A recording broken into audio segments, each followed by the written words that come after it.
Oh, look, live. Hey everyone, this is Scott Serkland. I'm here with Kevin Cross and Jeff Lafferty, and this is Artcasters 28, I believe. So, how's everybody doing? I'm good. I'm good. It's funny, I looked at the chat. I was like, I'm going to see what they write first. Give me the answers. Yeah, well, hopefully again, I'm always worried that I set it up wrong because I don't, there it goes, okay. All right, so we're good. I'm always poised waiting for that stupid, like the YouTube thing to play. Yeah, there's always that little delay. Yeah, what you got to do is open up a YouTube page or like a YouTube video before we do this, and then hit mute on that, and then it makes, and then open up the YouTube page for us, and then it'll be automatically muted and delete, and take I do that. It's just I've set it up wrong before, and like when I wrote the instructions on how to do it right, you know how YouTube changes things, like they'll change like just the wording, so then your instructions look, is that the right button? Because there's not the button that I had written down. So anyway, today I thought we'd start off talking a little bit about reference, like what kind of reference materials we use and things like that, and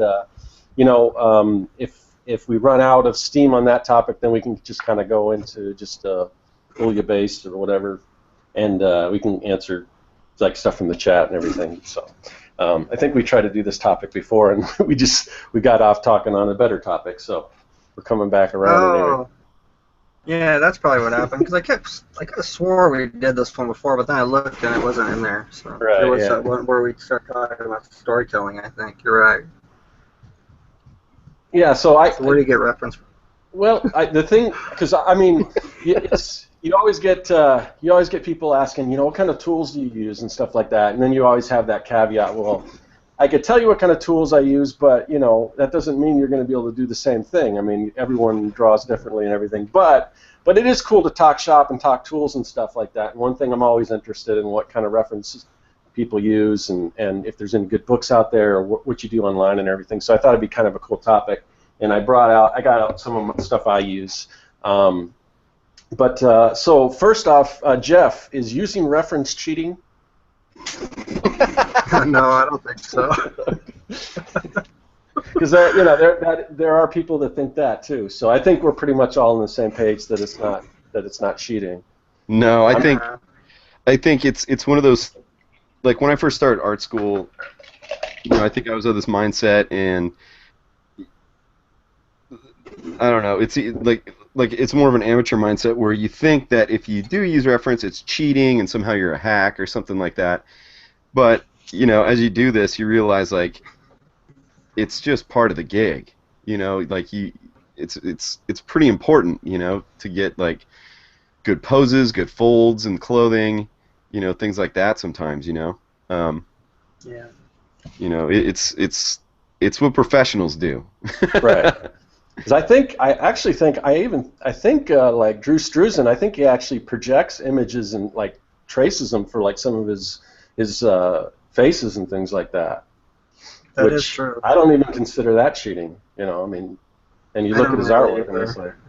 So I mean, especially when you're like him and you got so much work, I mean, you got to get this stuff out. It's like, is doing your artwork digitally, is that cheating? No, it's just a way to expedite the process. I mean. Well, no, not digital was cheating. Oh, okay. Let's get that straight. We don't all agree on whether digital. But yeah, I mean, I think no matter who you are, you've used reference. Even if, I mean, just paying attention to the world at large is reference. I mean, when you're, unless you're born blind and you learn to draw without any visual cues at all, I mean, everything's reference. I mean, whether you're looking at it at the time or whatever. And then some people say, especially when you're like, I can see the point in trying to learn how to draw certain things without looking at reference. And some people say, I think Will Terrell had a video where where he's drawn a shark and he was talking about how he's looking at the reference and draw it and then put it away, and then did you guys see that video? It's an older one. I think so. Yeah. That's his. It's been a while since I've seen it, so you know, I don't remember exactly what he said, but I do remember thinking it's kind of how I treat um, like influences, you know, Right. like Yeah. I remember, having some teachers, a couple of them actually, telling me that when, you know, when you leave school and you are doing this for a living, you should have like a cork board somewhere near you, and you have like some influence, you tack stuff that you're influenced by, and that's going to make you better, and to, see these different artists and learn from them and stuff. And then what I found was that it was stifling to do that. Um, like Yeah. it made me just like question my own style too much, without like taking the lessons from them. It became like I need to be like them, if that makes any sense. Yeah.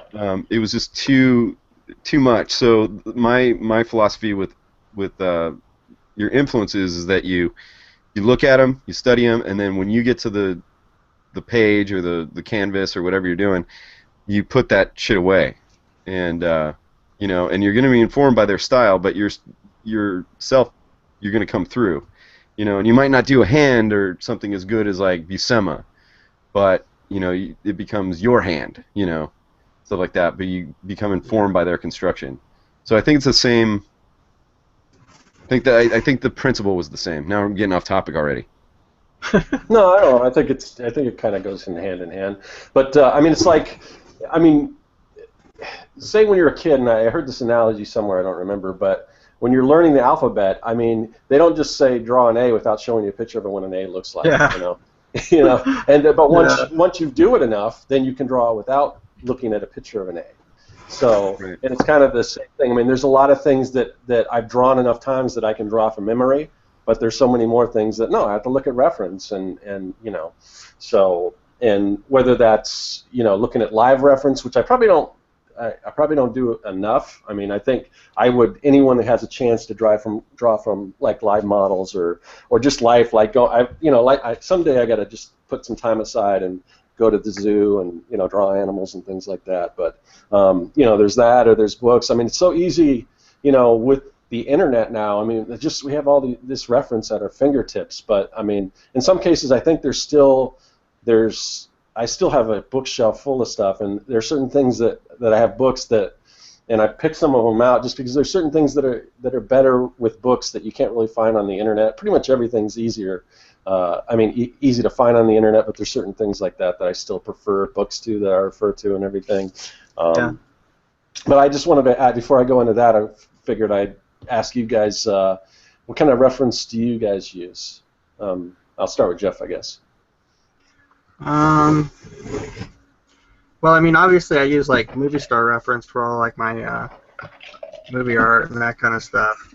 Do you have any tricks? Do you have any? Because I know you're concerned about. I mean, when you're drawing likenesses and stuff, especially for movies, I mean, you see a lot of the same people using the same poses. So, are there any tricks that you use to find, like, dig deeper and find like photos and things that other people haven't used so much? Well, I do try to do different ones because, yeah, it's like, it's just so rampant on the internet. Everybody's pulling the same images. So if you do like a Google search, you just get the same stuff everybody's drawing. So that might be a good situation where you would draw from a book that maybe hasn't been like scanned and circulated through the internet.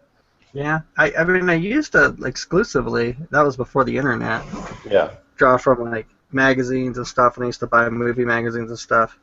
Now I do, a lot of it's on the internet, or it's like I like pull screenshots so that I have like different shots of the actors that other people don't have. You know what I mean? Yeah, I mean, you can't. I remember back in the days trying to do that with like VCRs, and it would get all fuzzy and stuff. But now you can get such a crisp, clear picture. Yeah, back in the day, like I remember when I did was more comics and I wasn't doing as much movie art.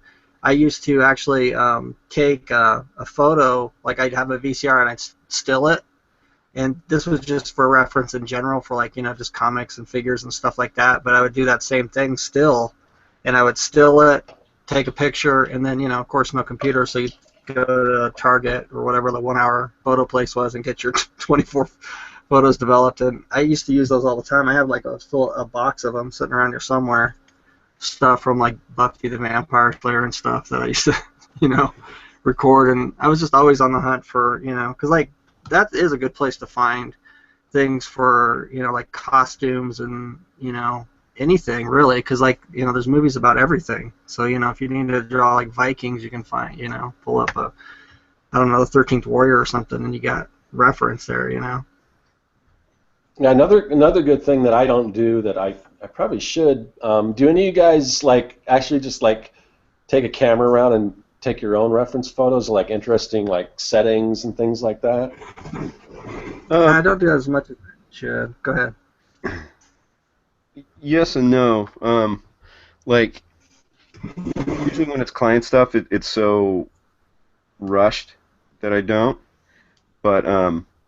But for my own stuff in the past, I have like I'm trying to think if I've done any for Monkey Mud so far. Yeah, actually I did because I needed to put some like street posts, street lamps, and they have like those electrical I don't know, transformers, I guess is what they are. I don't know what they are, but you know what I mean, those like cylinder things, and they have all these weird curly wires hanging off of them, and I think they are transformers actually. yeah, and the reason, one of the things I got was, I don't know if you guys ever saw the Crumb documentary. I haven't seen it yet. I keep saying I got to see it, but I haven't seen it. But yeah, it's definitely worth seeing. It's definitely also one of those things you need to take a shower after you watch it. But yeah, so what he used to do was walk around San Francisco and take pictures of stuff like that, and so that he could add it to, you know, his comics, so that there'd be some sort of sense of it, you know, even though it's cartooned, some sort of sense that it is some like a real world kind of situation. So I've done that before, and yeah, but what's coming to mind most recently is just taking pictures of like telephone poles and electrical lines and stuff like that. Yeah. And plus, I in your videos, like you talked about a couple times where you like pose up yourself, take a little baby, grab screen caps out of it. Yeah, that's another thing too, because especially like when I first started, you know, and I think we talked about this off air one time, but I still have like books and books and books, and like these manila folders full of magazines of, you know, cars and, you know, girls and dudes and girls and, you know, pets and, you know, any combination of everything that you might need for a comic, you know. And so you know, I have to move, and also I don't want to be hauling a bunch of stuff anyway. So I've been like just getting rid of that stuff, you know, and kind of getting rid of that stuff before I knew I had to move. So it's not that big of a deal. But it's like what I'll do is, you know, most people have like, you know, iPhones or, you know, whatever, Galaxies or Androids or whatever the hell everybody else has, but you know, and they've got cameras on them, and so what I'll do is I'll set my camera up in like the selfie mode and video, but do video, and then I'll like go through the motion of like throwing a punch, or you know, if I need someone to fly through the air or something like that, I'll like fall on my couch, or, you know what I mean? And then you like go through like the footage that you did, and you just scrub through really slow to find that frame, you know, that is something that you might want to use. And so, you know, and then you take a screenshot and then use that as your reference.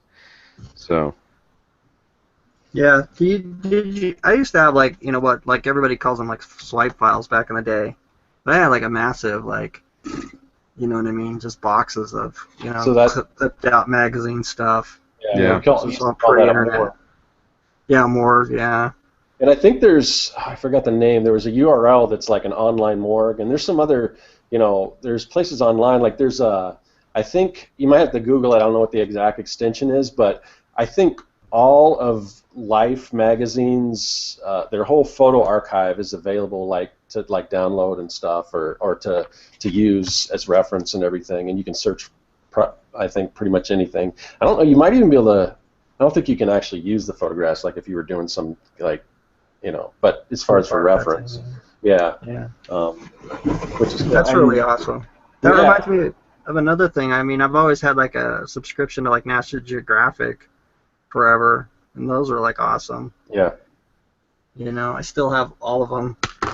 It's funny how how the internet is just so filled in the gap of that. You know what I mean? It's just like I haven't added I don't think anything to it since. Right. I threw mine out. Yeah. Yeah. I kept a few things for a while, just things that I couldn't find. I might still have a few things, but most of it I kind of threw out because I can find it pretty much anywhere on the internet. But again, I mean, there's so many photos. I guess I shouldn't worry so much about using somebody else having the same reference because there's so much stuff out there. But I try to dig, like if I'm on Google or something, I try to dig a little deeper. So it's not like the first thing that shows up because everyone's probably using that. But I wanted to quickly go to the chat because you're getting some questions, and sometimes we'll get so far behind I can't find them. But Mike Emmerett's asking a good question. Hold on, see if I can find. Okay, how do you guys feel about tracing your own reference, like photographs in Google SketchUp? So, I mean, Google SketchUp. I love that idea. Like, and I have a difficult time wrapping my head around like 3D programs and modeling and things like that. I don't know, but I tried to learn, Google. I didn't spend too much time on it, but I definitely know a lot of people that build, like for instance, a cityscape that you can rotate. That way you can show it from because you're creating it. I mean, you're creating that model, of your city or your vehicles or whatever, and then you can rotate them and look at it from any view, and I think that's awesome, and there's no problem for me with doing that. One thing that I did do, like in issue 3 of Young and the Dead, there's a bunch of scenes with kids on bikes and everything, and bikes are really difficult to draw, just because they're so thin and the spokes and everything. So I found some existing 3D models, and just a basic bike. And then I would turn it to where I wanted it, but then and I draw the basic outline, I trace the basic outline, but then I'd fill it all in, so because each bike that each kid has looks totally different, so it's still a lot of it is me filling in the gaps and stuff. So it's not like I'm totally tracing it, but I'm getting the form and everything, so it looks right. But yeah, I wouldn't have any problem with 3D modeling programs, especially if you're designing it yourself. What do you guys think? I don't either, but that kind of like brings up something I've seen different comic book guys do, which I don't know if it's good or not, but they're using like Poser and stuff, or like I think it's called Poser. It's like where you kind of have that dummy body. Yeah. And you've seen a lot of 3D art and stuff. It's really I mean I've looked at them before, and I think certain things it works. Sometimes it's good to see how light drops on the form and everything, but a lot of times it's really hard to take a thing like that and actually have it behave like a human actually moves, Yeah, that's kind of like what I've thought too. It's like, because I've had a couple jobs where I've drawn like video game characters that are like super real. Yeah. I did some package stuff for like that cowboy game. I can't remember what that's called now. It's one where it's like a Western game and the guy looks all tough and everything.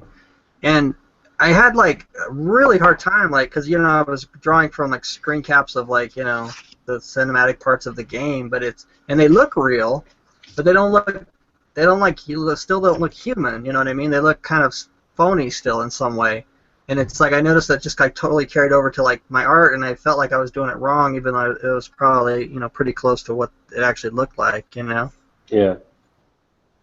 So I don't know how that would work with like Poser and all that kind of stuff. What about you, Kevin? Have you ever used like Google SketchUp or anything? I know, like back when I was listening to Art and Story, I know Jersey drove. Oh, I guess Jersey and Mark were talking about using like Google SketchUp to design like ships and things like that. Oh, he's muted. Never mind. Okay. No. So let's see. Do we have any other questions? But anyway, so I guess I can go ahead and bring out some. What's that? I was just gonna say bikes would be hard to draw. I'm sorry, I just like glanced at the chat and somebody was talking about you drawing bikes. Yeah, they are difficult to draw.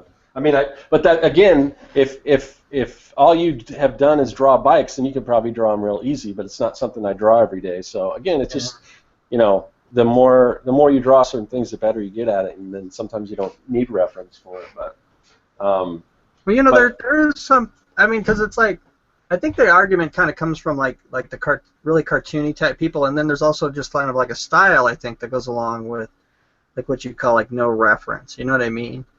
And it's like some people who draw like kind of really weird, and then like their whole like look or something is like weirdness. yeah, But even them guys, you know, like when I was a kid, I used to think, well, like there were certain artists that just like never used any reference. But a lot of times, like later on, when I like learned more, found interviews and stuff, I was like surprised when like some of those people like were talking about like referencing certain things. You know what I mean? yeah. I'm trying to think of like some people as an example, but like Basil Wolverton. I don't know if you know who he is, or the guy who does like Gru. You know, like the Mad Magazine guy. What's his name? Sergio Aragonés. Yeah. Yeah, you know, I mean, and I've seen him like in San Diego and stuff, just sit there and like knock out Gru sketches like right, left, and center, and never look at anything. But then like one, I don't even remember where it was. It might have been on a video or I'm not sure, but it, like somewhere he was like talking about like using like reference for like, you know, certain like looks, like he wanted like the landscapes to look like, you know, certain places in Italy and stuff. You know what I mean? Yeah. Yeah. And then like using reference, and it just, I don't know. So you like kind of get this like preconceived notion, well, like, oh, that guy can do it like all out of his head, but even like him, he searches out certain stuff. And I know, and also John Buscema, who is another guy who I know can draw like completely out of his head. And then I was somewhere I was reading like the same kind of thing where he was like talking about, you know, like, you know, getting pictures of like horses and stuff and make sure like they worked right and all that kind of stuff. I don't know. I think everybody uses like a mixture. Yeah, and I think going back to like Sergio Aragonés, like when you said you saw him drawing stuff at conventions, I mean, you know that he's drawn that big scene with Gru and the village with all the people and everything, and he's probably done a variation of that so many times that he could probably just draw it like that. But then maybe he hasn't drawn something like a village in Italy or something, or like a Italy scape or something like that. So that again, it just depends. You know, what you've drawn the most. I mean, there's certain things, you know, the more you draw, the better you get. But anyway, I had a hard time, like in the beginning, like when I was learning how to draw, kind of dealing with that. I think because I was definitely like, and I think it comes from like a younger mindset where you're kind of like, you know, it's like cheating. You know, if you look like, you know what I mean. If you look at other stuff, then it's like you don't know how to do it, so then it's like cheating or something, you know. Yeah, and that's one of the reasons why I wanted to bring this up as a topic, just in case somebody was watching and does kind of have that notion, and just you know, just assure them that that's not the case. I mean, I don't know too many, you know, professional artists who've been doing it for a while who say, yeah, don't use reference. I just, you know, now if you can do something without reference, more power to you, but. Well, I always remember, like, when I was younger, you know, this is, like, something, I think why it kind of battled in my mind for so long, but I always remember this one, you remember that magazine called Comic Scene magazine? It was kind of... Yeah, I think so, yeah. Right. And so they had an interview with, like, Frank Frazetta, and, you know, I mean, Frank Frazetta, he's kind of braggy, you know what I mean? He definitely knows he's Frank Frazetta. And, like, in the interview, he talks about... like somewhere in there, I always remember this quote where he was just like talking about like photo reference and drawing from stuff, and he said, you know, like that's what separates like the men from the boys is like, you know, the guy can just sit down on a blank piece of paper and do it. And like, you know, from like that day on, for like the longest time, I just was always like, well, no, Frazetta, he's completely out of his head. He never uses reference. You know.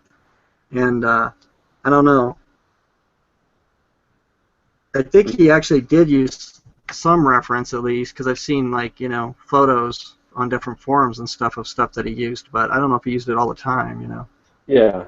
I would find it hard to believe that he's like never used reference, but I don't know. Yeah. But you know, it just when you're younger and you're trying to figure out how to do it, and you know, you read something like that, it like affects you, you know. It like you know. wonder what Kevin's doing. Yeah, I don't know. Oh, hey, sorry about that, guys. My daughter is far away right now, and she called, so Oh yeah, of course. Oh, yeah. okay. So, But yeah, so I had a question I was going to throw to you. We were talking about, I don't know when you dropped out, but so Mike Emirates was asking about like Google SketchUp. Like, is it? Well, we've already established it's not cheating, but he want to know what you think about like creating models like in Google SketchUp and rotating them and everything. And we kind of talked about that, but if I remember, I don't know if you've done it, but I remember in Art and Story, I think Jersey and Mark were talking about how they would do that, like design ships and things like that in Google SketchUp. And yeah. So what I think about Google SketchUp is that it's awesome tool. I don't know it that well. I think I used to know it a little bit more, like back in the Art and Story days, because I made things a lot more. And nowadays I've since opened it up and like, oh, I don't remember this, but like especially if you're building your own models and stuff. and we talked about that. Yeah, trace away. I mean, you're building it. And it saves so much time. I mean, that you could just create a ship and just rotate it, and then have it from every single angle. And yeah, exactly. Yeah, God, years ago when Monkey Mod was just a mini comic, I tried to make a model of the scooter, and I was kind of going for something similar to a specific model, but I wasn't going to make it exactly the same model scooter because it does take place in kind of like, I don't know, an alternate Earth, or I suppose, for lack of a better term, but it was good, good enough to be like the building block, and like you said, turn it, because it's like if I look up like Vespa scooters and Lambretta scooters or something like that, a lot of times they're going to be like old pictures from the '60s or showroom pictures of now, people who restore old scooters and things like that, so they're going to be that kind of showroom kind of look, I'm not going to see the underside of it as it's like jumping over a hill or something, so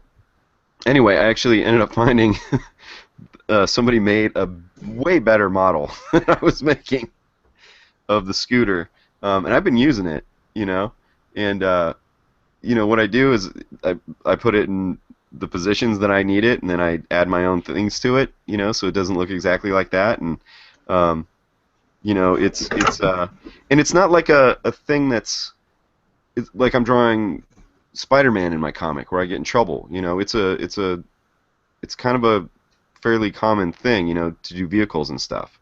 yeah, I'm not putting any logos of the companies on the thing or anything, but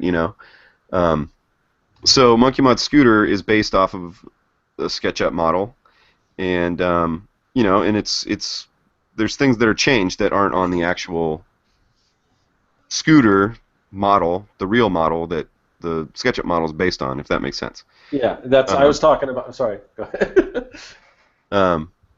I don't know. Did I over-explain that? No, you almost basically covered what I was talking about, because I was, and I won't go too much because I brought it up, but in my comic I've got scenes with bikes, bicycles, and those are so difficult to draw, so I found just a model, kind of like you did, and rotate it, but then again, filling in all the gaps, because the bike is just a basic bike, Yeah. but yeah. I have to make it look like a bike from the 80s, make all the bikes look different, so filling in all those gaps, I mean, that's where the artistry comes in. Yeah, totally. The other thing, the model is just the skeleton. Right. Yeah. So there's another thing that I've used, and this is now we're talking about SketchUp, is probably something I'll actually end up looking for to see if somebody did a good model.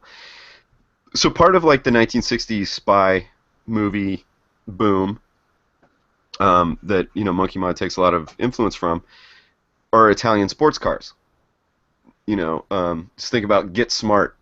I know us in the Artcasters, we're old enough to have seen the reruns, but some of the younger people might not know what the hell that is. But it was a James Bond-esque spoof television show by Mel Brooks. Well, they might know the Steve Carell version. Oh, which that's I've never great. seen. So.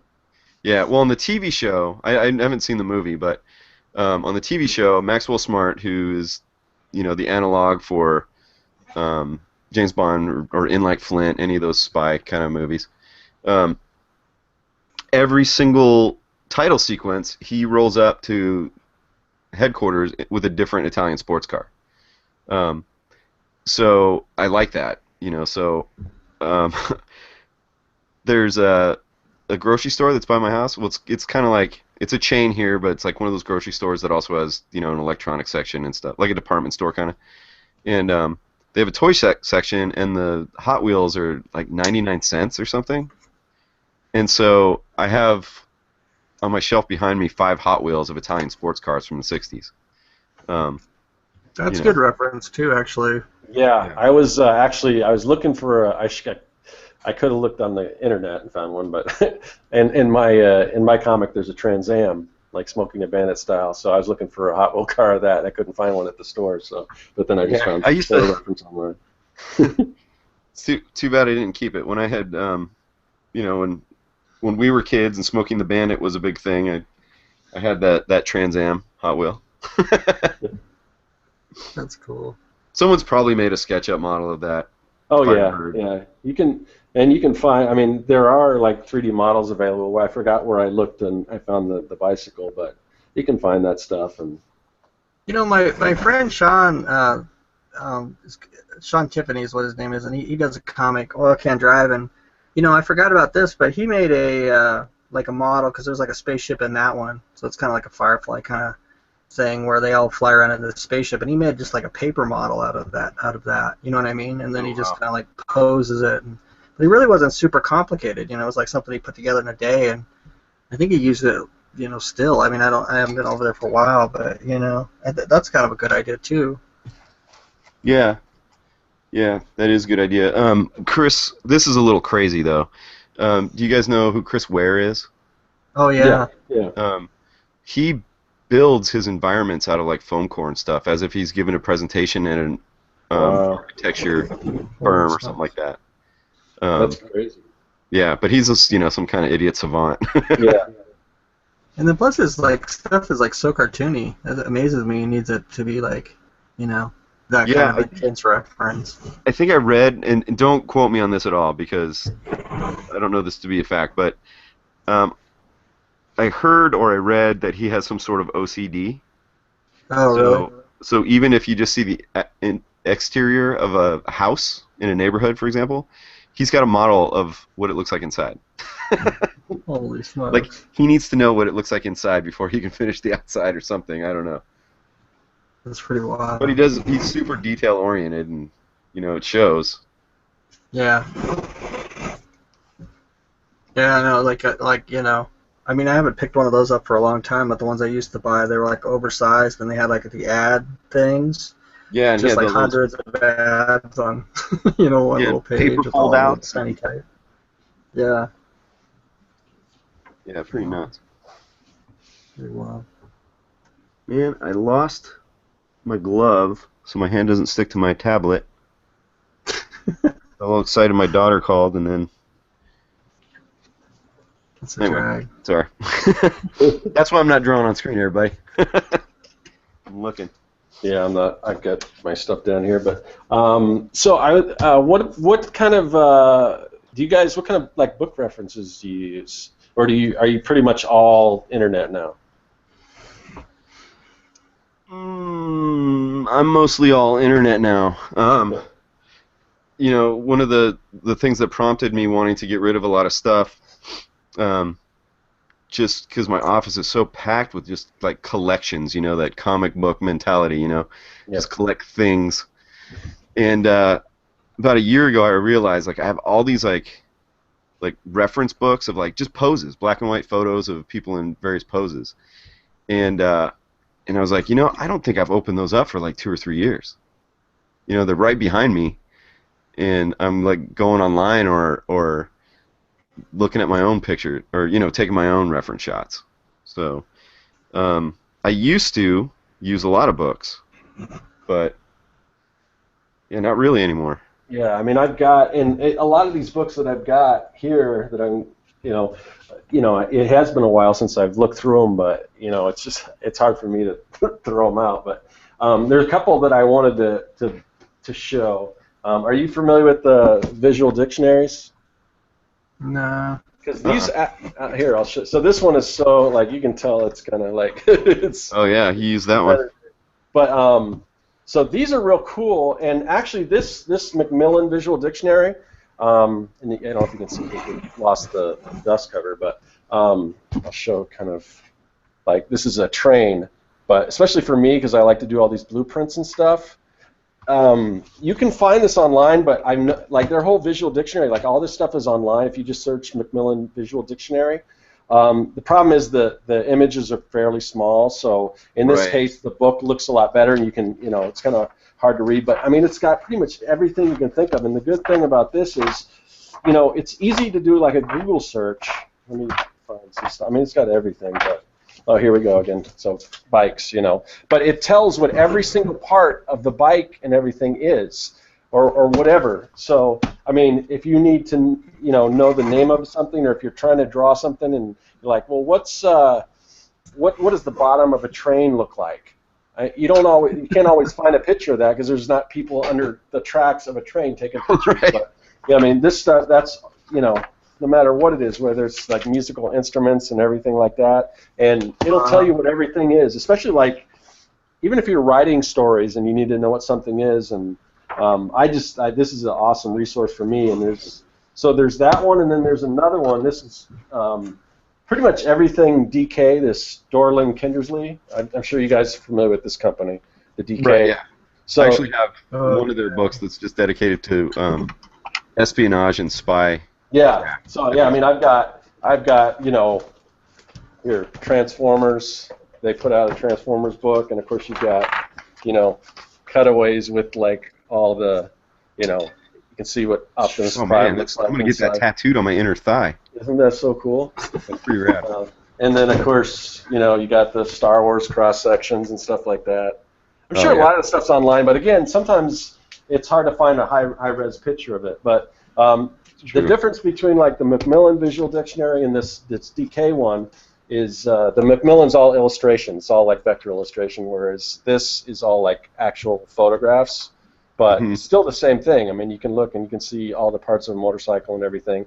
And the other thing that's cool is it's most of it is like your basic kind of, I don't know how to describe this, but like a motorcycle, what the basic motorcycle might look like. Whereas if you search motorcycles online, sometimes you get like newer versions or not the exact one you want, especially if you're doing something where you want it to be very kind of cliche. Especially if it's something that's like older, like if you're doing icons or something like that, because you want something that everyone can recognize. And when there's modern spins on certain things, whether it's a blender or anything like that, sometimes it doesn't look the same. I mean, people know kind of just as a classic thing looks like. So these will show you kind of like what your basic image will look like. So I use those all the time. And another thing that's cool that, like, for my purposes, I don't know if I have it here. Do I have it? I thought I had it. Anyway, yeah, I don't have it here. But one thing that I use, because it's the same thing with like hairstyles. Like because my book takes place in the 80s, so if I was just to research 80s hairstyles, I'm going to get all these pictures of Flock of Seagulls hairstyles and things like that, which isn't what kids usually really wore. I mean, it was kind of like mop top type of thing.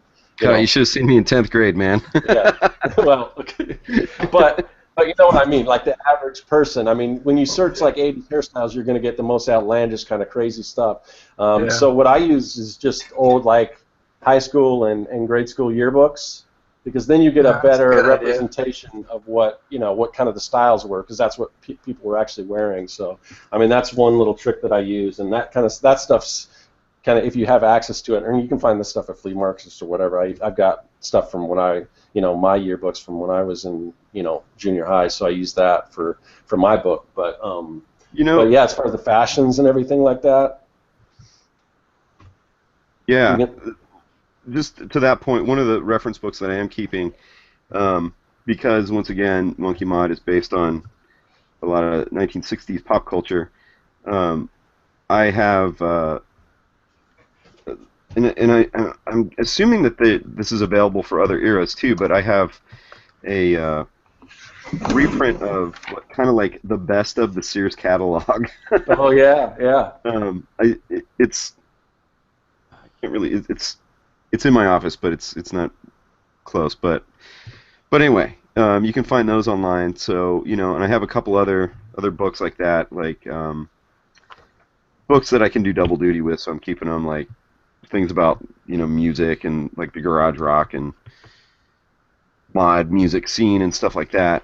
I've got books about that, and then I can also look at see like what instruments the bands are playing, and then there's also like all these poses of the bands, doing like rock poses, I suppose, for lack of a better term, with their instruments and stuff like that. So that stuff I'll keep for sure still, because like if you look online for that that kind of stuff, you kind of it's just like looking for like Star Wars reference, Han Solo and Chewbacca, and you always get that one shot where they're looking off to the left, and it's kind of like that. If I look up like '60s musician, a lot of people think that the '60s was they think hippie, but that was at the end of the '60s.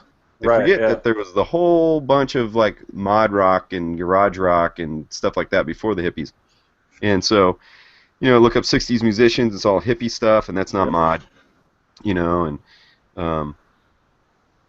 so that kind of stuff. I guess that's just to strengthen your point.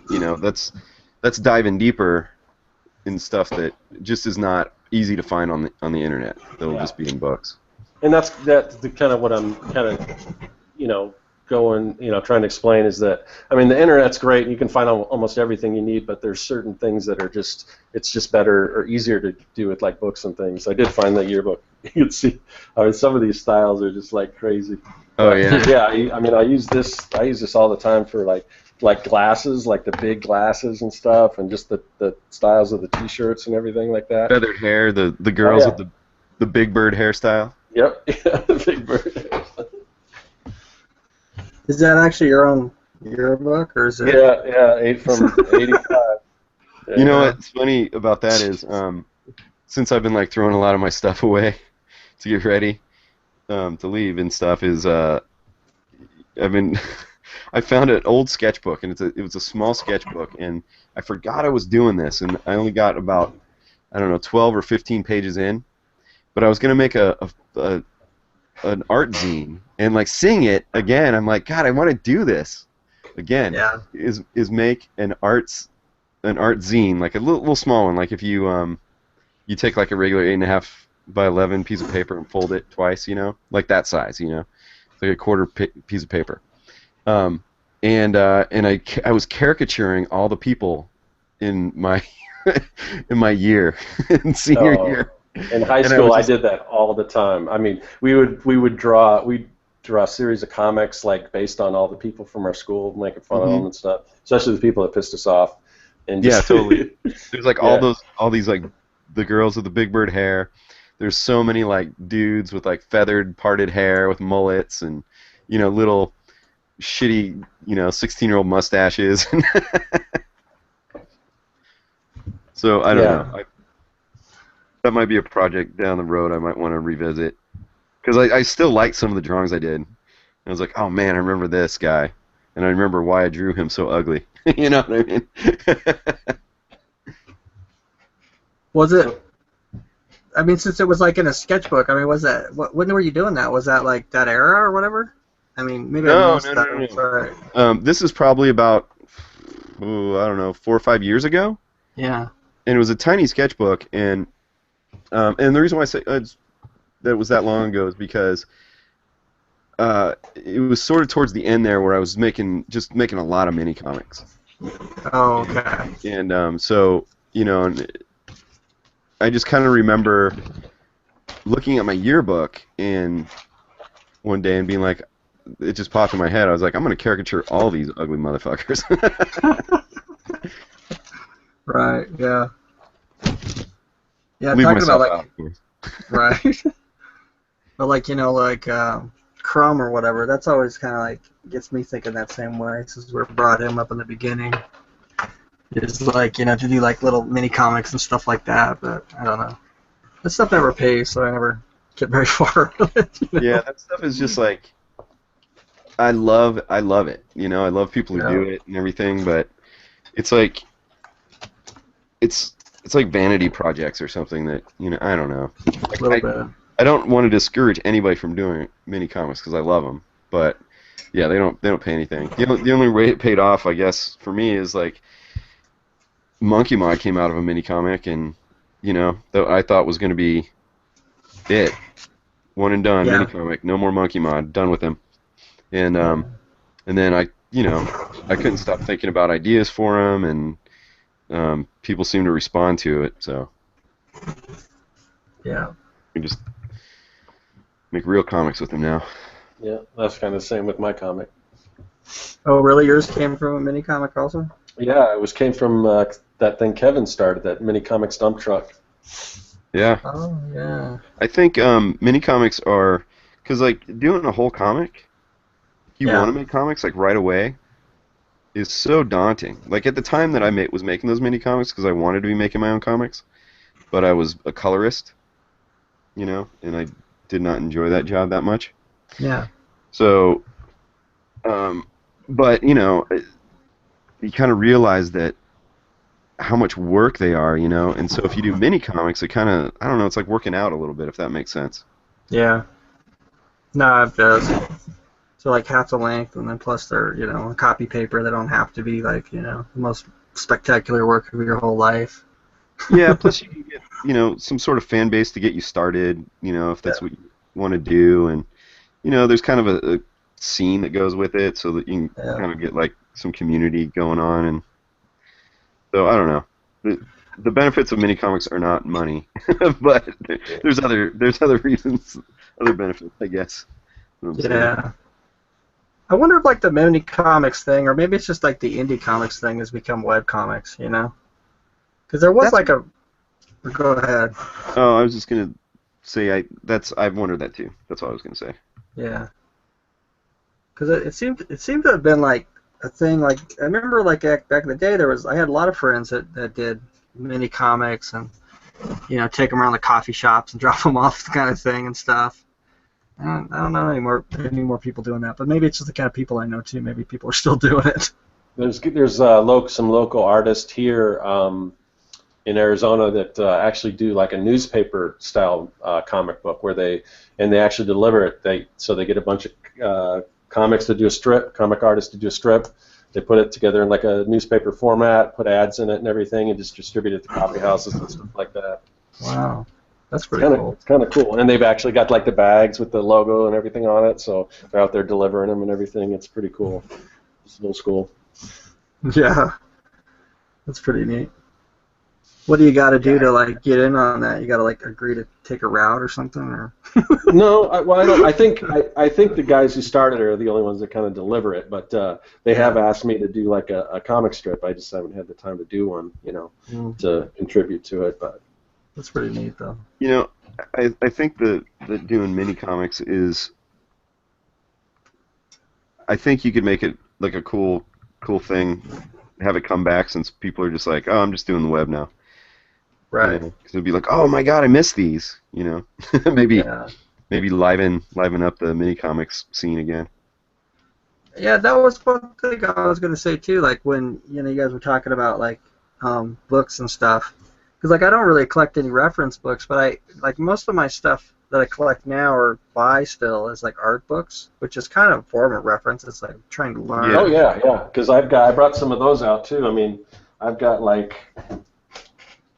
tons of these like Disney art books, you know, with from Hunchback, which the movie's not that great, but I mean, look at that. I mean, that's amazing. Yeah. I mean, the artwork, everything just blows me away.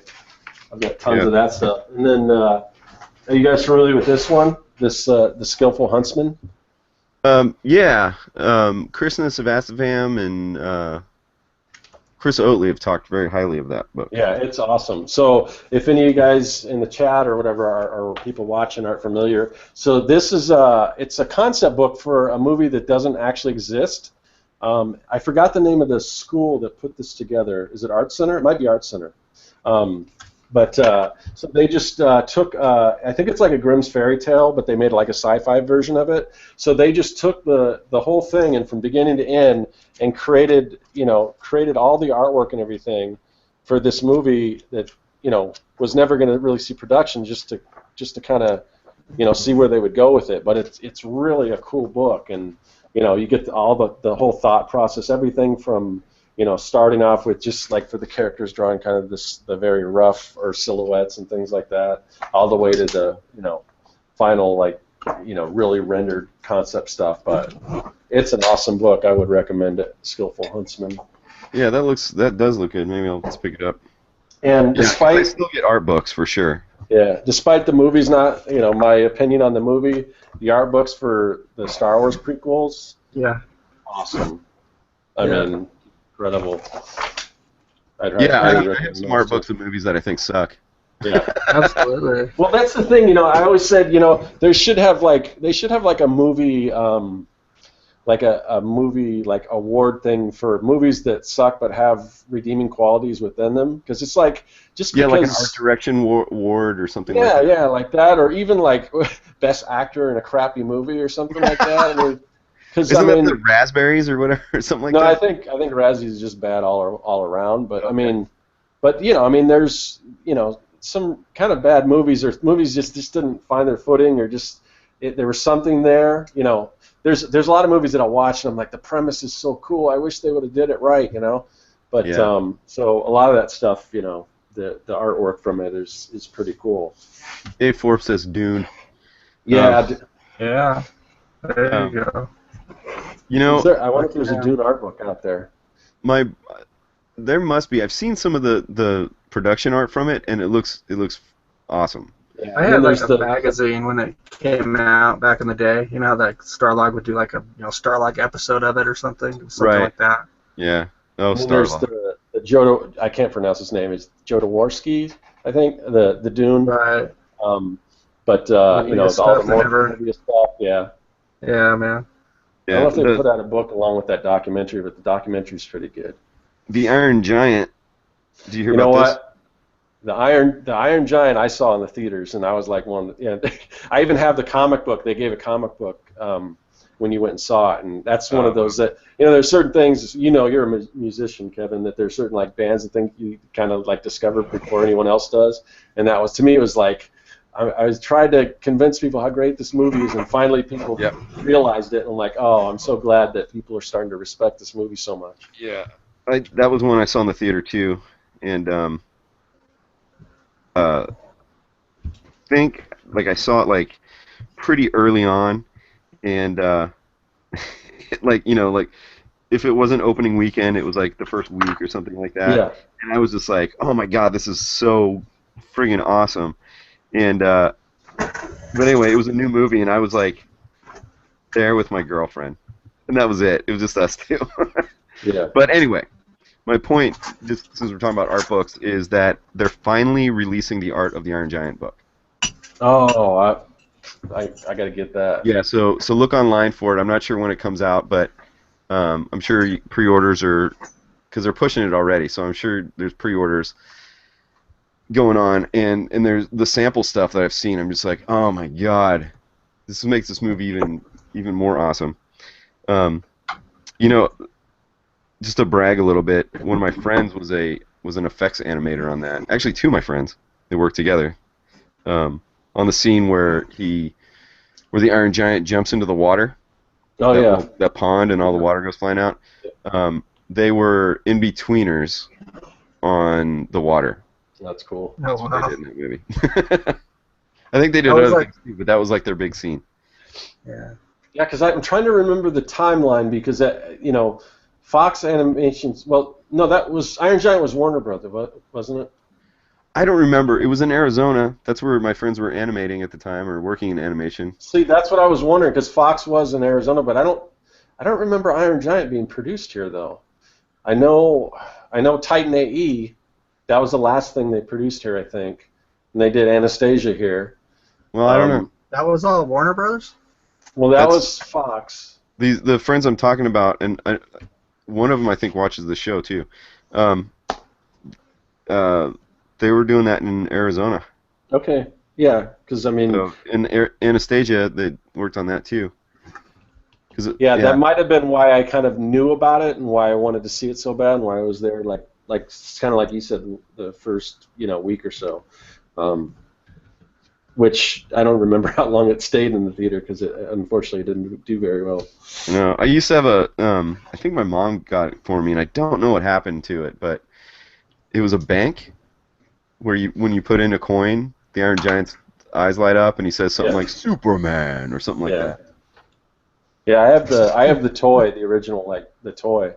And it came with like a little Hogarth and some cars and things like that. Oh, the movie's so good. Yeah, speaking of Hogarth. Get some more Hogarth reference over there? Oh, yeah. So, I when I took life drawing, my life drawing teacher learned under Hogarth, I guess. And since then I've heard that, like, he was, like, kind of an a-hole. Yeah, I've heard that too. But his books are good. So, I mean, the figure drawing, the only thing you have to watch out, because his stuff is so, like, muscular, and sometimes if you're not, because it's very like rendered and everything. Yeah, I don't like his anatomy book, but I like all the others. Yeah, because if you try to draw it from stuff like this, your drawings will tend to look a little stiff. So that one, but these are the two that I would recommend really, the light and shade one. Yeah, I've got that one. And then this one. Yep, I have that one too. Yeah, I think I've got all his books, but it's kind of. I was kind of sad to hear that he was such a jerk. Like he would just berate like his students and like throw things at them. So yeah. Yeah, I heard that he's kind of an a-hole too. Yeah. But man, like if you look at when he was doing comics and doing Tarzan, that stuff is so good. Oh, his illustrations are amazing. Yeah. Who's another good guy? Is Jack Ham. Not to be confused with John Hamm? Right. Or maybe I'm confusing the names now. Maybe I have to go to the bookshelf. But anyway, maybe I should turn on my screen here real quick. I'll get the books and All right. I'll turn on my screen. Yeah, I mean, I'm kind of preaching to the choir for the most part because I'm sure everyone knows about the people we're talking about, but just not the off chance that you haven't. So like this is an old like George Bridgman, and like his stuff is very fluid. Yeah. So this probably isn't the best of his books, but it's not a lot of figure drawing, but there's a lot of hands and stuff in there. And then one thing that I found that I use kind of often, to me the hardest, hands are hard enough to draw as it is, but trying to draw hands doing certain things. So I found this book of old like vintage like clip art and everything, but it's got like hands doing all kinds of stuff from, well, that's pretty simple writing, but it's got like, let me try to find some weird stuff here. See if I can, doing shadow puppets and, so I've looked at this quite a bit, Andrew Loomis is another guy with an awesome set of like drawing books, anatomy and all that. All right, I found some books that I won't ever get rid of. Let me turn my camera on here.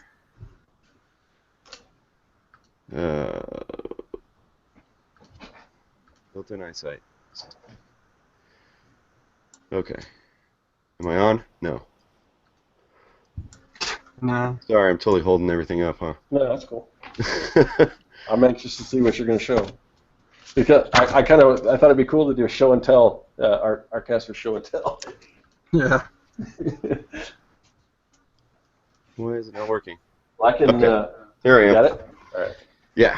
Okay. So this guy's name is Jack Ham.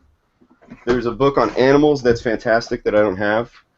This guy is more if you want cartooning, especially like for me, my taste is more, I guess would be considered retro, mid-20th century kind of stuff, and he was like one of the big guys in the mid-20th century, so it is that style. If you want to draw realistic, you might not want to look at this, but just cartooning the head and figure.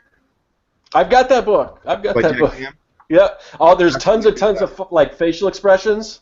There's a whole I gotta find that book, but yeah, I've got it, and it's there's like cartoon hands, there's cartoon noses. Oh yeah. And it's Yeah. just like tons and tons of little tiny illustrations. Yeah, I've got that book. Yeah, great reference right here. Cheap too. You can find this real cheap. Another Jack Ham drawing scenery. What is it? Drawing scenery, landscapes, and seascapes. And even if you look on the cover, you can see how he'll break down like a mountain range just to, like pyramids essentially. And you can go ahead and fill in your detail later, or that might be the style. And so he goes through and talks about composition. Here's like a forest, how he breaks down in like 3 different styles with the composition. How to shade like rocks and all kinds of organic environments, like penciling water, which is kind of a challenge. So he's got another book, like I said, that's animals. That's also really good, and it's yellow. Like, so you got blue, red, yellow, and then there's actually another one that I have too. I'll get that in a second. Here's another Bern Hogarth. I don't know if, when I was looking, if you brought this one up. I have it, but I didn't pull it out. But Okay. Yeah. It's pretty good. I mean, it's Bern Hogarthy.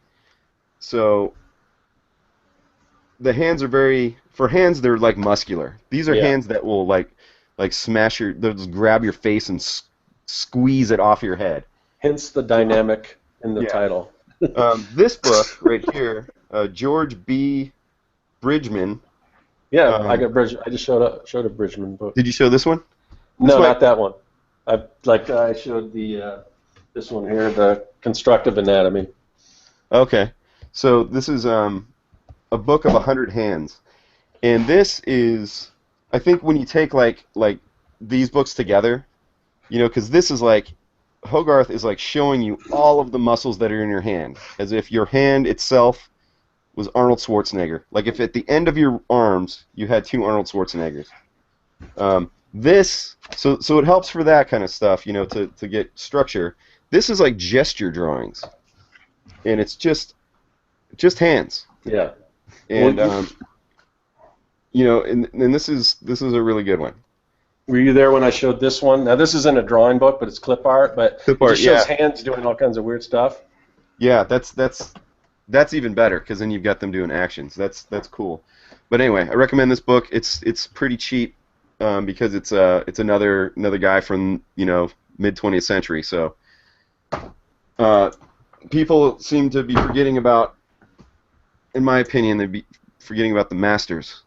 They just want to, like, who's hot right now. I'd want to draw like Jim Lee or whoever's hot. But you got to start where your influences started from, and that's going to be in these books. There's one more I'll find here. Okay, there it is.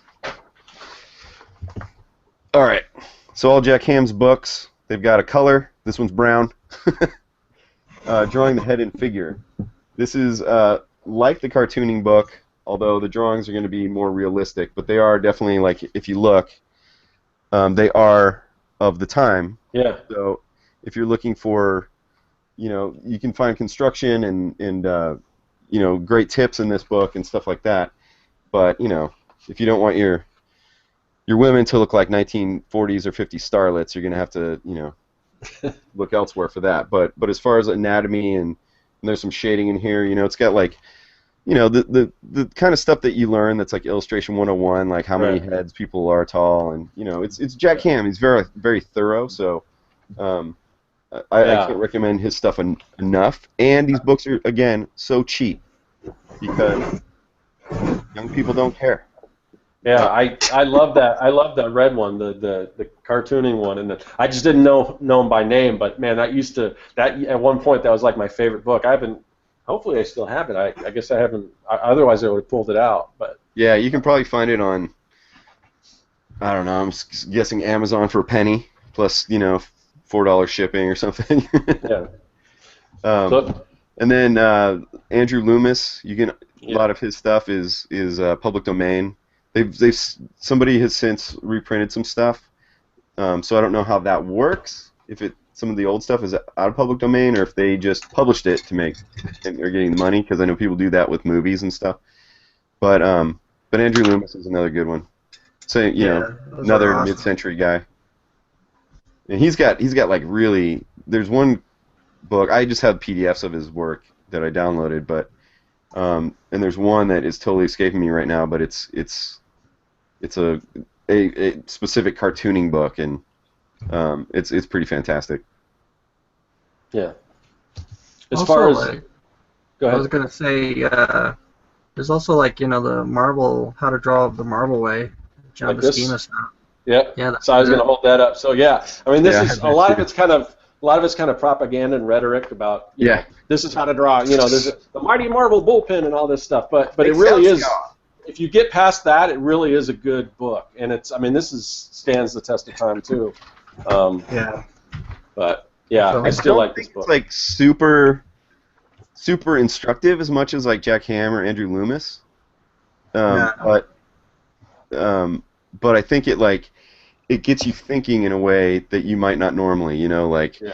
Like there's that sequence there where it says like, Marvel when when Submariner throws a punch, we're gonna draw him from the beginning and the end or something like that. I can't remember what it is. Because these are the most dynamic poses. Yeah. And so that gets you thinking about that and composition and things like that.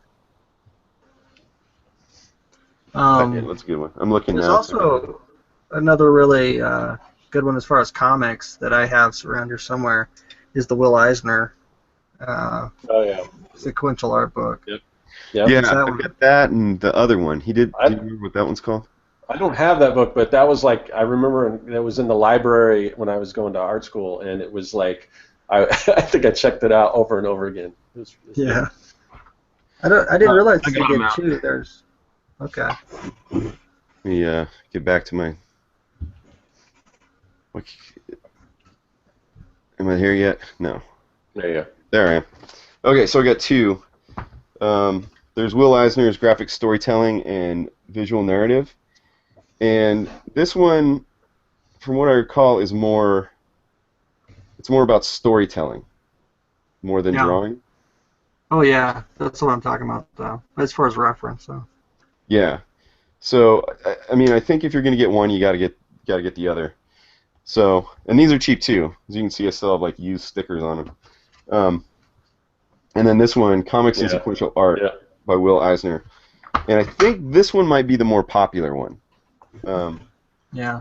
And oh, maybe I got it mixed up because this one is definitely about like making comics. Because here you go, he's talking about how the eye views the page and how to move people's eye across the page. So I think maybe this one is more. I think I got them confused. This one might be more storytelling kind of thing. That's the one I got. And, Yeah. I didn't even realize there was another one. Yeah. So yeah, I think if you're into, I think probably get this one first, Comics and Sequential Art, and if you like that, get this one as the companion, graphic storytelling and visual narrative. Yeah. Well, I remember there's a lot of crossover, a lot of like kind of similar things repeated, but I still got a lot out of both of them. It wasn't like just buying the same book twice. So It's definitely the master. yeah, super cheap. Yeah, all the old books are like super cheap. No one cares anymore. Yeah. Just want to buy the You DC can- Guide to Coloring Digitally and stuff. Right. Yeah, there is. I'm gonna have to. I'm going on Amazon real quick because there was a book that was recommended that's on my wish list. I think it's a newer book, but I want to find out what it is because it was highly recommended. Let's see. Well, like while I got it on my mind before, while you're looking that up, another one that, I mean, I don't even know if it's a book. I guess eventually he like collected it into some kind of book, but like Dave Sims' self-publishing guide. I mean, it's about self-publishing, but there's so much more about art in there too, and kind of just the philosophy of art and the whole. To me, like, I don't know, much more than just like a lot of those like Andrew Loomis and stuff. It's more, here's how to do crosshatch and stuff like that. I don't know.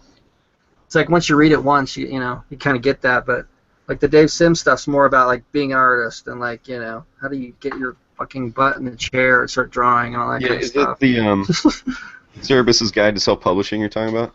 Yeah, I thought I said it. I didn't. No, I thought you said you weren't sure if it was collected in a book. Oh, okay. Well, I think he did collect Yeah, it later, it but I is. know like all the Yeah. Yeah, I have it. It's also super cheap to buy. It was All the good published. stuff's cheap. It's in newsprint. It's the same size as a standard comic book and stuff. Yeah. And there was a time when it was like really popular, and now that's another thing. Like, you know, us older dudes, like, yeah, that book's great, and I don't hear anybody else Kids talking about it. today. That's right. Kids today don't know. So I think this book is actually a newer book, but so I don't want to bash on all the new stuff because this one comes highly recommended. I could be wrong; it could have been out for a while, but it's called Figure Drawing, Design, and Invention by Michael Hampton. I don't know this one. Yeah. So let me see if I can. That won't let me. I was going to screen share, but it's kind of small. Yeah. So Figure Drawing, Design, and Invention, Michael Hampton. I can. Oh, I can't. I can't put the. It won't let me put links in the at least the YouTube chat, but. You need to go through this whole video and get everything we mentioned and link to it. That's what you guys used to do on Art and Story. It is helpful. It is helpful. I mean, for somebody like me, I don't know how many people actually would go look for it, but for somebody like me, a lot of times I do go back and try to find that stuff. Yeah. Yeah, I think I think that might be too much linking, and I think this will be a good lesson for people who want to watch or who want these books, is because a lot of art is research. Yeah, and it's so easy to Google stuff, so just go to the point where I said whoever it was, what the book was, and Google it. Yeah. Essentially, I don't want to be a dick, but if anybody emails me later and says, "What's that book? Where can I find that book that you showed in Artcasters?" I'm probably just going to say, Amazon. Yeah. Eisner Stack Up McCloud's Making Comics. Making Clouds. McCloud's Making Comics I really like. Understanding Comics I think is kind of a like an essential read, but Making Comics is something I revisit every couple years. Yeah. And his in-between book, his digital comics book, don't worry about it anymore. Yeah, the internet one. I think that's the one I have. Yeah, skip that one. Yeah, I'll have to admit that I haven't read any of his books, so I mean, it's really? like, yeah, actually, I know I need to, but it's just like it's just one of those things I never got around to. It's funny that McCloud's Understanding Comics. So that was his first one, right? That I mean, I know he had Zot and other things but that like really put him on the map, right? And when I was in art school, it was required reading in one of my classes, and it's so funny. Just because it was required reading, I was like, oh, I don't want to read this. It's gonna suck. But I read it, and it's really great. And so, the Making Comics came out sometime, I think, after I was out of college, but art school anyway. But I like that one even more because it's like understanding comics, it makes you feel good about how cool comics are, but making comics makes you feel proactive. Yeah. I like them both a lot. Yeah. So, in addition to physical books, we've done a lot of talking about. So, what's your process when you are looking for images online? What do you guys do? Google searches or? Yeah, Google. On Google.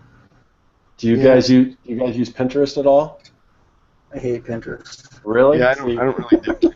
Yeah, you guys are missing out, man. I mean, don't you feel that you're kind of whipping a dead horse with Pinterest? No, not at all. And I'll keep talking it up. So here, I'll do a quick screen share here. I'm just kidding. So sometimes I do end up on Pinterest when I'm Google searching, and then it takes me over there. I understand. So I understand that the kind of the reputation it has, and there is a lot of fashion stuff and recipes and all that kind of stuff, and it is. Yeah, I don't really think it's like that anymore, though. It is, I still think it skews definitely more to women and everything, but really, I mean, like here's mine. It's just such an excellent way to keep track of all these great resources, and there's so much cool stuff. So, so here, anyway, so I got character design here. I'll pull this up. And, and it's just so easy to. All you have to do is push a button, and then you save it to a particular file. So I've got all this different inspiration here. I use this all the time at work. Let me go back here. It's pretty neat. You know, creatures. You know, there's cool. It's so awesome. It's just an excellent way to collect all this stuff. You know, of course, me with robots, and a lot of this stuff. I mean, I think for me it's easier to search, and I get much better results on Pinterest than I do. And once you use it enough, it starts to understand what you like and everything, and it's not gonna give you as much like handbags and things like that. I've got here a recipe though, man. Retro future. So I got all this stuff. I mean, this is the kind of stuff I dig. And you can also, the other thing you can do with it, you can create private boards. So if you're working on a client project, because everything here that I'm showing you is that's all it's all, anyone can watch that. And then, so down here in my secret board, so this was a project that's never going to happen, but we were working on a theme park. At one point it was going to be a space themed. So all this stuff was private, but now I can show it because it's not going to happen. But then I've got, I've got my Young and the Dead here, so I had a scene. So you can see some of the stuff here. And this is kind of what I'm talking about, 80s fashion, like you get Madonna and stuff, there is a character in my comic that kind of dresses like that, but a lot of this stuff, is kind of the average stuff. But here's my, my Trans Am and different views of it and that kind of stuff. So that's kind of cool. You can keep private boards, and then I don't know. I love it. So I mean, if you aren't using it, I would really suggest that. I can't say enough good things about it. Scott, you've convinced me. Yeah. I have the Pinterest app on my phone, and I was using it there for a while, and I don't know. I just stopped one day. Yeah. I mean, everything. You can break it down so many times. I've got a thing on spaceships, weapons, architecture, automobiles, space, retro future, gestures, poses, hairstyles, illustration, costume design, kaiju, mechs, robots, villains, geeky stuff, and then so this is one thing, and this is probably a topic for another day, but like I created 2 boards for my own original stuff. But when we'll talk more about marketing on another episode. But I'll just throw out a quick thing that I kind of learned recently that makes a lot of sense, is that for marketing your stuff, if you're selling stuff online, don't just create like I did, create something with all your own stuff in it. Like if you've got, say you would create a board, like if you wanted to market Monkey Mod, you create a board for like 60s spy movies and stuff, and then you'd sprinkle your stuff in with that. So when people are interested in that, they go and they find 60s spy or whatever, and then they see your stuff in there mixed with that, and it helps promote your stuff. So, but yeah, anyway, I just wanted to say, because I use now for like image, reference and stuff. I use Pinterest way more than Google. So that's cool. So I convinced one of you guys. I'll convince Jeff eventually. Yeah, well, maybe I've got a Pinterest account. Maybe I'll start. It is a good idea. It takes a little while to set it up and everything, but I think that's the thing, though. Is like, I guess I just do the same thing, but I just save all that shit to my computer, which might not be the best way to do it. Well, see, I've got this too. Let me. So I have that. I've got. Let me screen share here. Okay. Oh, I shaped the wrong side here. Let me try again. I've got dual screen, so let's see. Yeah, that's my problem too. I think this is it. Oh yeah. Okay. Here. So I've got something. While you're looking, I guess I can share real quick. It's a site called. Or do you find what you're looking for? I'll wait. Yeah. All right, you go ahead. I'll wait. All right. So I do the same thing, Jeff. So I've got this thing here. It's just broken. It's mostly just stuff I pulled off the internet, but this is before I found Pinterest. But so I don't use it hardly anymore because it's so Pinterest makes it so easy. But I've got anatomy, generic, and then it's broken down. It's got like hands, and then a bunch of things like that, and then muscles, skeletons, skulls, turnarounds. then you go into like animal, and then everything alpaca all the way to wolves, and then I got buildings, and then it's ancient Asian cathedral, city buildings, streets, all that kind of stuff. So I mean, I've done the same thing: cartoons, kids, clothing, creatures, designs, elements, fantasy, all this stuff, and then it's once you go in, well, that one's just one file, but there'll be files within files. But I'm telling you, Pinterest makes it way more easier. I hardly ever use this anymore. That's cool. Yeah, I mean that's actually a good point, because that's exactly like what mine is, and then plus, it's a bunch of movie shit. I got like Darth Vader files, blah blah blah. So. Yeah, I have been doing the file system too, and and I got to a point, especially after this past graphic novel job, I ate up so much stuff on my computer. Took forever to delete stuff. Yeah. So my printer is about to go off because I'm printing out Blue Line for this Monkey Mob page, but maybe it's not. Oh, here it goes. Hopefully you guys can't hear it. If it's too loud, let me know. Anyway, so what I wanted to show people is this site called the Grimace Project, and it's grimace-project.net. All right, this time. And looking on here, it looks like they now have an app, which they didn't have an app when I first discovered this before. So anyway, it's super simple. I mean, I think I have like a little mirror like over my drawing table if I want to make like a expression or something like that might be hard to draw, or I'm not nailing something, like coy instead of just looking surprised or shy, or you know what I mean. So anyway, you've got this generic face here, and then in the stop balloon next to it, there's sliders here: joy, surprise, fear, sadness, disgust, anger. What you do is you grab the sliders and you move it over. Oh, wait. Like so here's joy a little bit, and let's put sadness in there because they're opposite. Then all of a sudden, you get these like mixes, and then you can put a little, you can mix two. So there's joy and fear, disgust and surprise. That is awesome. As simple as it is, I can see how it translates so well, because that's the one thing that I really struggle with, that I want to try to get in my comic, is just the expressions and everything. And I look at people that have, they're like trained animators, and they do it so well. It's like, oh man, it's how do you get those expressions? They're so great. But I mean, I could see using this. I mean, because all I need is something to kind of inform me. Because I'm trying to think, well, here's the emotion, but what would that look like? And I mean, that works really good. And I could easily take something like that and then map it onto to kind of the way I illustrate characters and stuff. Yeah, I mean, it's awesome.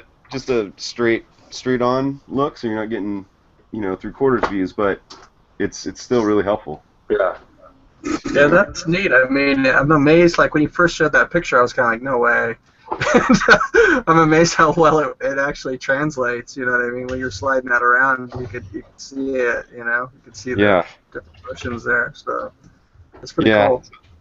Anytime I've gotten stuck on some kind of emotion, where I want a certain thing that's not coming out that way, I always come back here. That's pretty cool. So. I'm gonna bookmark that right now. Slap that baby right on Pinterest. See, that's what I was hoping to do with the show, is that you guys would share some things with me that I hadn't known about. So that's cool. On Pinterest, you can't actually save links, though, right? It's just it depends. You can. I mean, it'll save the picture, and then wherever the source is to that picture, you can track it back. Oh, okay. So. Oh man. Now you got to convince me that Instagram's worth of shit. Well, now I'm iffy because Instagram's rolling out the algorithm, so I'm not happy about that. It seems like every time I start making headway and building an audience, then Facebook wants to make it so only a small percentage of people are going to see it. So, but yeah. Did you see somebody posted a little comic strip, and I shared it on Facebook? I don't think I saw it. And it's got this guy and he's saying something like, "I wanted to say something on Twitter," and or no, it's something like, I wanted to share something on Twitter so that all my Twitter followers could see. And then someone says, I posted something on Tumblr so all my Tumblr posters would see. And then there's like another one where it's like Instagram. I wanted to post on Instagram so everyone would see. So I think this is an older one. And then it's like, and then I posted on Facebook. I don't know who sees anything, or I'm paraphrasing, but Yeah. Well, the thing is, just the thing that bothers me is that they're trying to make it sound like, well, that what they're presenting to you is that they're saying that like 70% of what people post on Instagram you don't see because there's so much and it gets buried, and so they're trying to make it, you see what you want to see, whether their algorithm can pick out what you really want to see or not. But let's be honest. I mean, what they're trying to do is, if you want more people to see your stuff, you got to pay for it, and they're going to roll that out just like they did Facebook. So, let's And be a little transparent. Yeah, that's the exact way they did what they said about with Facebook. Yeah, I remember they could totally tried to be like, well, no, this is like the new Google search where it's like it like looks at what you look at and it shows you the stuff you love. Like, right. Yeah, right. Yeah. You take all this time to build an audience, and then it's just like they take the majority of it away from you. It's like, unless you want to pay for it, which if you're a big company, fine. But and I know they got to make money and everything, but it sucks for little independent businesses and things. Yeah, well, we don't matter as much to them because we don't have money. No. But there'll be something else, and Yeah. I'm not going to abandon it because some people are going to see it as just not as much, I guess. Yeah. Yeah, unfortunately, there's not really anything replacing Facebook at this point. Yeah. Wish there was. I can't wait because I'm going. Yeah.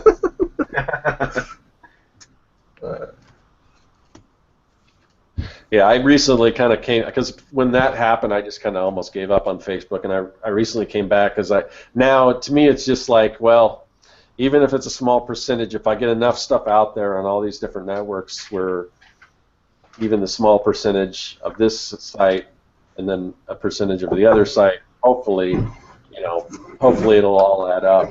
Which kind of sucks, but it's just more work. Yeah, I noticed that, like, even though Facebook does its thing, it is still, like, the one site where people interact with me still. You know what I mean? Yeah. So, and I think it's just because everybody's there. Yeah. Like everybody that used to be on DeviantArt that I know is there now, and, it's just where everybody's at. Everybody's got a Facebook page. Yeah, and for me, it's mostly just the fan page. That's the part that bothers me because I had decent amount of followers on there. So, but what do you mean, like the fan page? Like you don't get as much on there, or what? Because my fan page seems to get like nothing.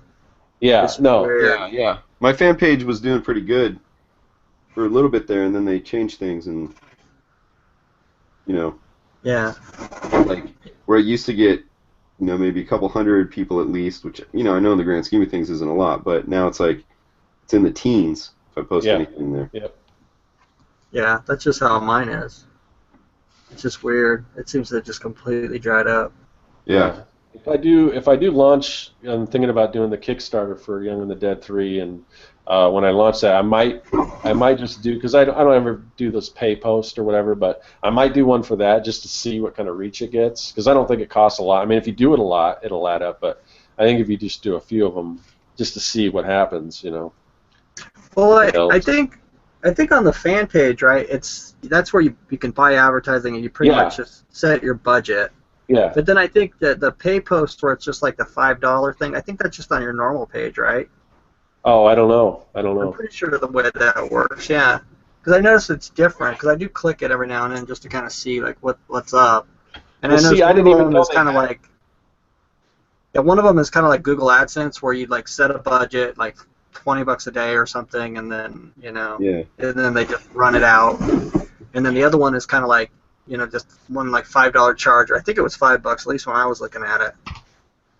And I don't quite know what the hell you get out of it, but something. Yeah, I don't know why people would pay for more people to see their personal post if they're not using it to try to make some sort of a profit, unless you're well, really. I think a lot of people, they don't make a separation between their personal and whatever. They just have one, which I just wish I just had one still, but whatever. Yeah.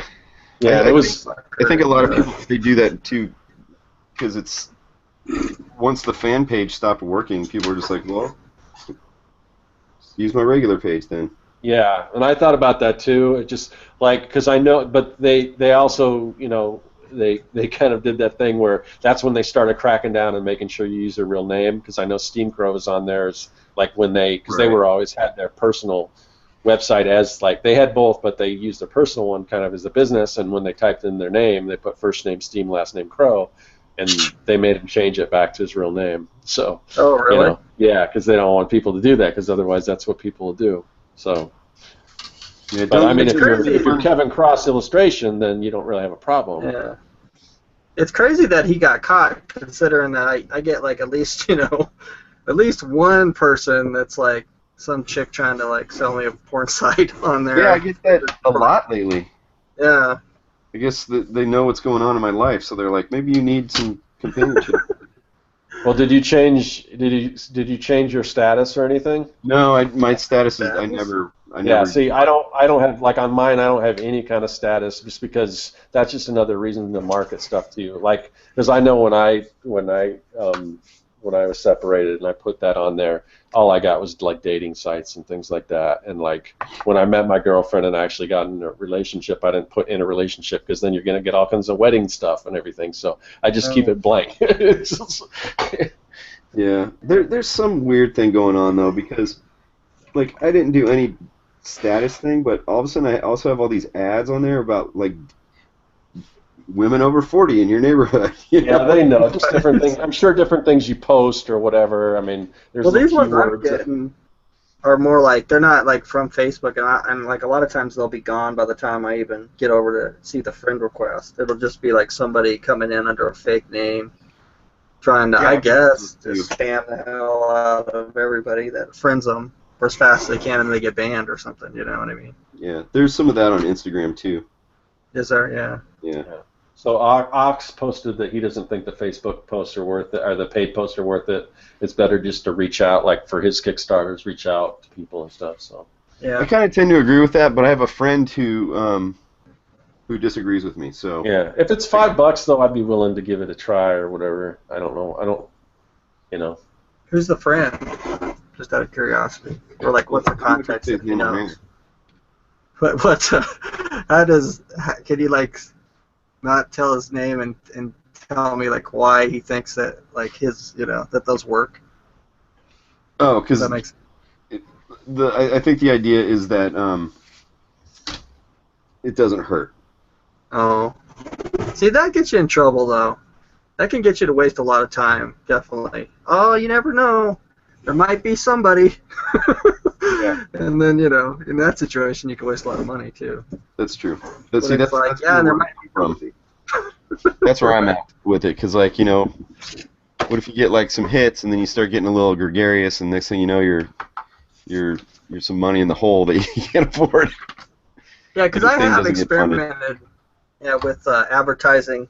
I'm not sure if I've ever done it on Facebook. I've done it on DeviantArt and StumbleUpon, kind of back when I was selling a lot of sketch cards, Uh-huh. And what I noticed was you'd get hits, but I don't know that you got customers out of it. And I forgot about that. I also used to advertise on the Google AdSense, in the search for sketch cards, so that I could get up to the top of sketch cards. And that's another one that's just hard. I don't know if it ever really brought in any customers or not. But that I did for a long time. I used to have a $100 a month budget for that, just because I never could get up to the top of that search for some reason. Yeah. So anyway, I that's don't know. mine. Scott, you should try it and tell us how it goes. Yeah. I mean, I'll give it a shot just to see. I don't know, but I don't know. I mean, what is it? Right now it says on Facebook, it says so many people have this has reached so many people. I mean, they could tell you it reaches however many people they want. Maybe it doesn't, you know. Unless you actually get like an actual, you know, boost. But it's hard to track all those analytics and stuff, and like who came from where, and like, so I don't know. We'll see. True. But yeah, and you can also, there's so many places to advertise. I mean, you can even advertise on like YouTube, but to me, like, it's just like, I don't know if you're going to get a guy, you know, that's like a long stretch to go like, okay, somebody's going to see my thing, and then they're going to like go to your thing, and then they're going to like you instantly enough to go and give you your Kickstarter, you know?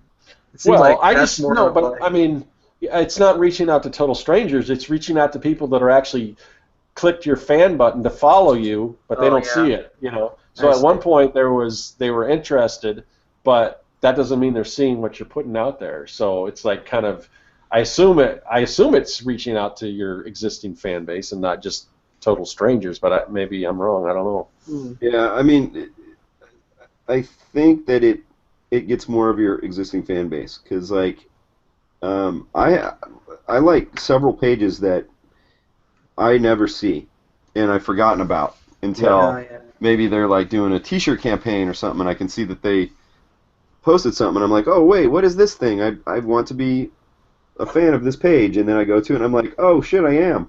Yeah, and it's not just your, as a business, you know, owner not seeing it. It's like the stuff that, like you said. I mean, there's people that I follow because I like their stuff, but I'm not seeing it.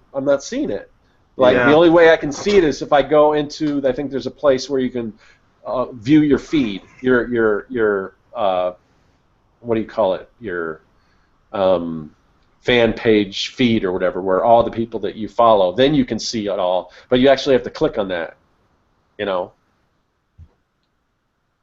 So there is a part that actually feeds it all to you? Yeah. I thought that there was like let me see what it's. I wonder how many people actually take the time to do that, because I forget to do it, but yeah. So I guess pages feed. So there's something called page feed. It's under. You'll have a little page button, then page feed. So I click on that, and yeah. So there's tons of stuff that I followed that, like, that I'm not seeing normally. You know, there's that one guy that does that 19XX. Oh yeah. What's his name? Is it Roman Martinez? I think it's Roman. Yeah. Yeah. I mean, his stuff's awesome, but I don't see any of it.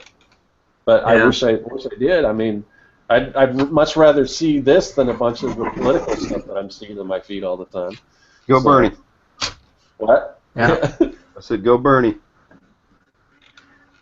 But yeah, so I don't know. I mean, there's cool stuff. I guess I got to remember to look in this more often, because this is like the best stuff that I've seen, most of what I'm looking at right now. So I don't know. It's just and it makes me mad now that I'm looking at all this stuff and I'm not seeing it. So anyway. Yeah. Leave Facebook and go to Pinterest. Samurai Ox in the chat. Well, God, that don't work. Huh? So he says, so Samurai Ox in the chat, though, he went on talking about the clicks or the, you know, buying ads. So I wanted to read his thing because that's like perspective. This is all you're getting with paid posts is to get those posts in front of click bots, and I really haven't seen any help from it.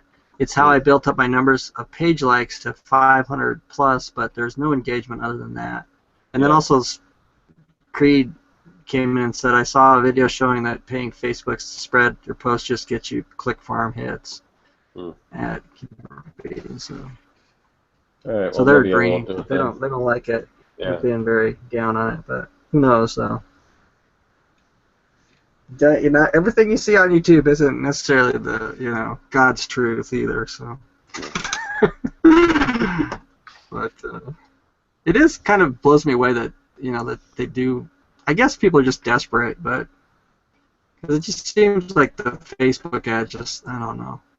It just seems so sketchy to me. Yeah. Well, I mean, again, with like big companies, they've got advertising budgets and they'll probably allocate a certain amount to that, and it's like, you know, a lot of things is just a shotgun approach where anyone that sees it. But me, you know, my stuff's pretty niche, so I mean, there's certain people that that I'm trying to reach, and a lot of those people already like my page, but again, they're not seeing it. So Yeah. Very frustrating for sure. anyway, so I don't know. Did we exhaust this thing? We got a lot of mileage out of reference materials and stuff like that. I feel good about it. Jeff told me we couldn't do a whole episode on it. You did prove me wrong right there. All right. More of a tally. So, Jeff, where can everyone find you? Well, let me start with Kevin because you want to do your little spiel and tell about the what do you call it? Hey, that's my thing. spiel. Just stop where you're at right there. That's why I'm going to have you go last. So, Kevin, where can they find you? Why don't you all go subscribe to me on YouTube at youtube.com/KevinCrossArt. And if you want to find out more about me, look in the description. You'll find me on Facebook. Perhaps I'll have an ad one day. Perhaps I won't. But you'll never know if you don't go there. Twitter, Instagram, all that stuff. Yeah, that stuff's always in the description. youtube.com/KevinCrossArt. Did I say that? youtube.com/KevinCrossArt. Yeah. So yeah, I'm Okay. Scott with Serkworks. You can find me at serkworks.com. Serkworks on the internet. I'm on Serkworks on Tumblr, Serkworks on Twitter, Serkworks on Facebook and Instagram, Pinterest. Yeah, and if you follow me on Instagram, you might actually see something I posted, and you might not. I don't know. We'll see. Yeah. I follow him. You should follow him. Yeah, I follow him too. It's awesome. So everybody should, what they're talking about with the spiels, everybody should go and join the mailing list, which updates and lets you know when the shows are, because this show rotates between my channel, Kevin's channel, and Scott's channel. And so the link is in the description underneath the video, and I don't spam anybody. I just send out a email right before the show starts that says, you know, hey, the show starts in 15 minutes. And my website is jefflafferty.net, so go there if you want to know what I'm doing. All right, guys. All right, take it away, Scott. We will see. Thanks for everyone for watching. Thanks to all the people in the chat. And I don't know, we stopped posting the chat in the comment section. Does anyone let us know if you guys actually read that? Because if we do, we can start posting that in there again. I don't know if anyone after the fact wants to read what's in the chat or not. So Yeah. let us Well, I know. think we stopped because it's troll activity. Okay. Yeah. Well, let us know what you think, and yeah, we try to do this every Wednesday, so we'll see you next Wednesday unless we tell you otherwise. Yeah, see go you to next go to youtube.com/KevinCrossArt for the next one. Yep. To be continued. There you go. All right. Later, everyone. Later.